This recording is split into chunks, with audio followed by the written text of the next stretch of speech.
I'd like to introduce Jon Mills. I should probably say that this is going to be the somewhat unauthorized bio because Jon gave me a very modest biography. I decided to add in some things. I hope he doesn't get upset with me.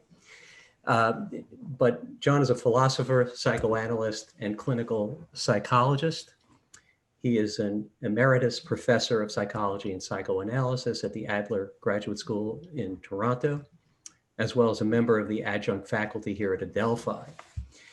The author of many works in philosophy, psychoanalysis, and psychology, including, and I'm sure it's more than this at this point, but 23 books.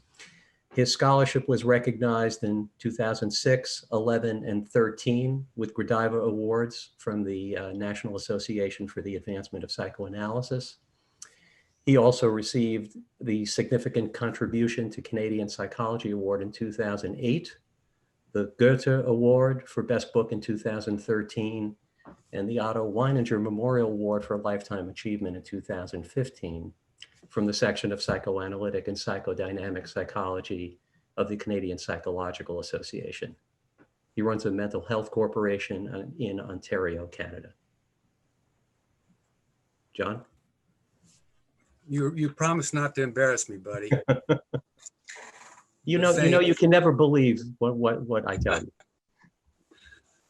Well, thanks so much for that introduction.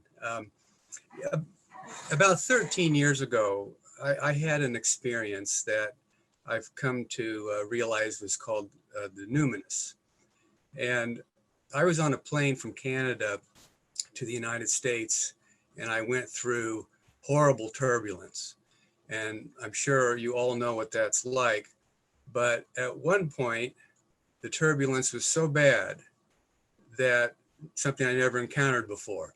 The plane took a dive.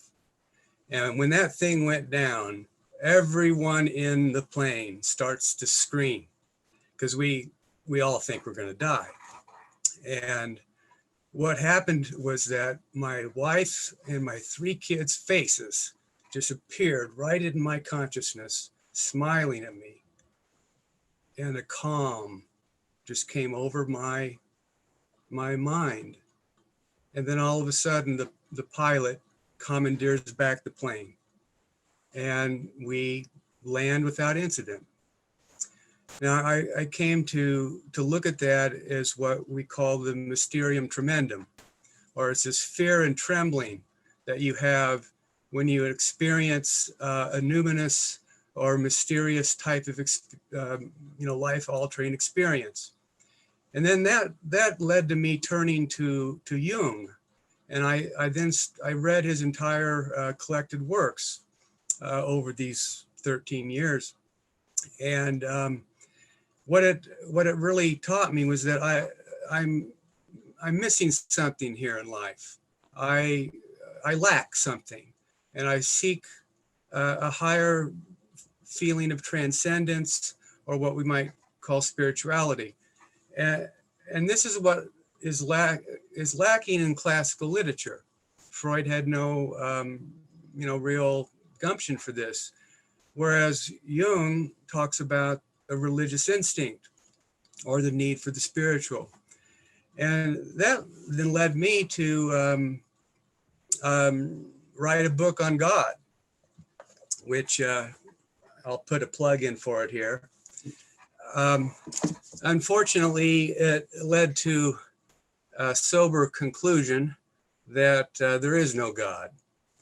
And I believe that God is the invention of an idea. But that led to an agonizing process for me. And it led to this book where I end up in this chapter that you have access to, called In Search of the Numinous.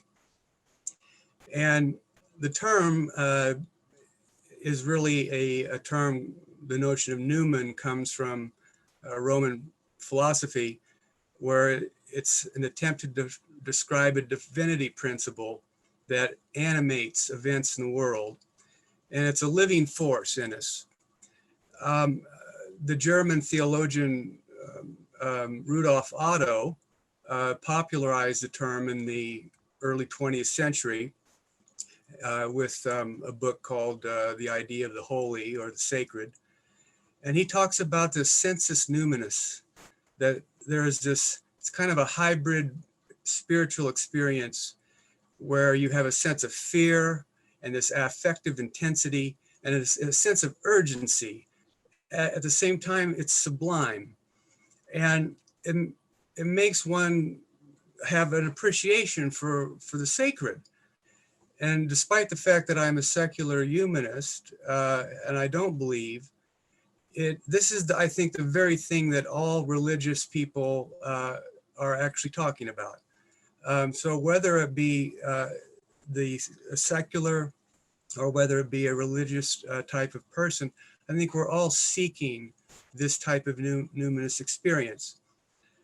Now, there are certain qualitative states about this experience. There's a sense of anxiety, there's danger, there's a heightened sense of awareness that comes with this emotional urgency or an awe, but this awe is also awful.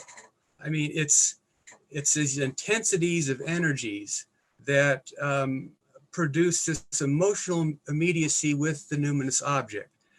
So another aspect of this is what Otto referred to as the fascinans, or this potent attraction or fascination that we have with this numinous experience. And I think that it gives this exalted sense of valuation when we have these types of things happen to us. And it's something that I believe is unique to the human psyche.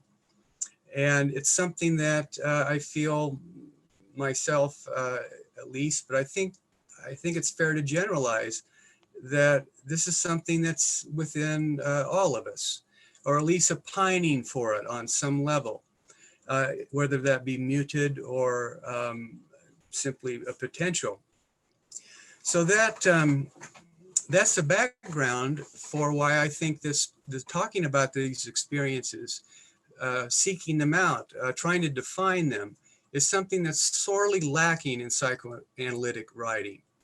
And in my book, despite the fact that I look at all the conventional arguments for the existence of God, both philosophically and theologically, I also examine our psychological need to have God, or why we need God, and what that serves and fulfills in our psyche, and particularly unconsciously what's going on.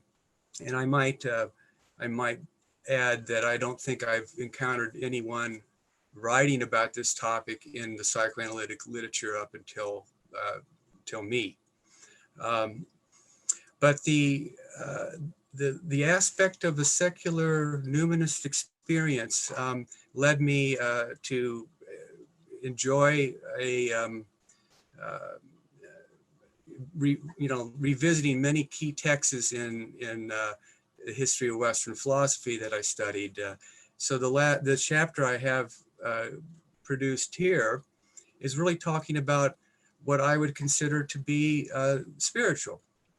And whether it be Freud's discussing the oceanic feeling, to art and aesthetics, to our love of nature, the question of happiness, of friendship, of being in love, of eros, of ecstasy, of broaching the ethical or the sublime.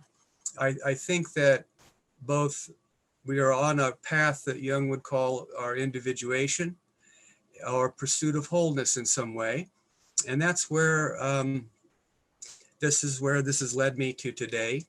And I hope you may find this chapter personally inviting for each of you as well. Thank you, Jon.